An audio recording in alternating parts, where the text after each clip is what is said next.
La première, c'est de s'être occupé essentiellement de l'Irak pendant un certain nombre d'années, c'est-à-dire qu'en fin de compte, la guerre d'Afghanistan n'a pas été menée entre 2001 et 2009. Il y a eu, en fin de compte, une sécurisation de Kaboul et ensuite une très lente installation dans le reste du pays, ce qui a permis aux talibans de se réorganiser à l'abri du sanctuaire pakistanais et de véritablement devenir un problème essentiel. La stratégie occidentale pour sortir de cette impasse, c'est d'essayer d'organiser une armée capable de tenir les villes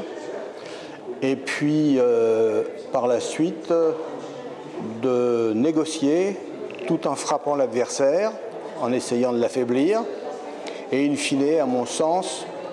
pour les Américains, en laissant des troupes sur place, dans la mesure où un retrait complet serait de toute façon interprété par les talibans comme une victoire, de la même façon que les Moudjahidines ont prétendu qu'ils avaient vaincu l'armée soviétique et que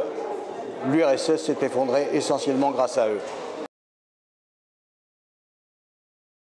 Bien sûr que l'Occident peut gagner une guerre, mais en ce qui concerne les guerres irrégulières, nous sommes relativement mal armés, d'une part parce que les opinions publiques n'encaissent plus les pertes, ça c'est quelque chose de vraiment nouveau,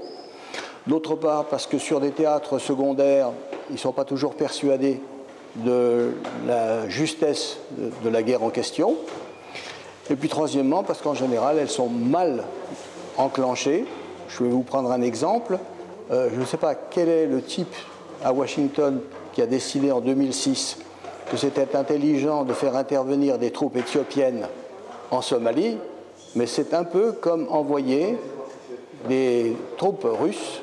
pour écraser une insurrection polonaise. Donc quand on enclenche mal un processus, on débouche évidemment sur une impasse.